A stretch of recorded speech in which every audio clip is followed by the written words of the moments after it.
Well, hello, friends. Sitting here trying to get some reception where I'm at, but good to have you again today.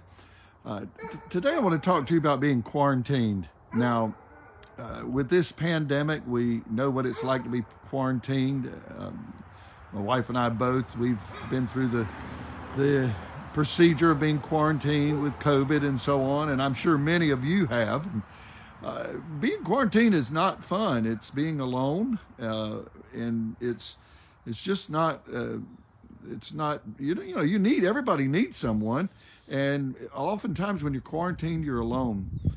In the Bible, there were people that were quarantined. I thought about the lepers. The scripture said that they had to be separated and had to be quarantined, and it must have been a lonely time for them too. But in a spiritual sense, quarantine should be a good thing to some degree.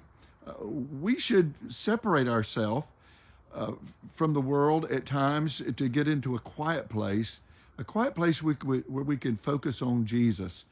Some people would call it a prayer closet. We've heard that before. Find a prayer closet where we could be separated and just have a time with you and the Lord. And Jesus did that. Oftentimes he would go aside to pray. In fact, I believe it's in Mark chapter number 6. The scripture specifically says that he called his disciples aside and he took them to a deserted place, or was trying to anyway, but the people followed him, and it's where he fed the 5,000. But he said in the scripture, I believe it's in verse 31, that he said that we want to come aside to rest and take it to a deserted place to rest. And there's times we need to be separated to rest. We need to be separated to concentrate and focus on the Lord, to get our minds clear, to be able to communicate better with Him.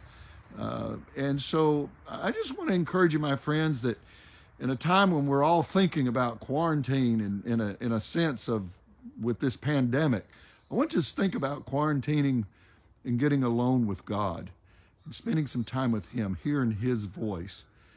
And I just hope that we can all really during this time of quarantine, in fact, oftentimes the time of the natural quarantine when we're separated because of COVID, we can use that time to get closer to God.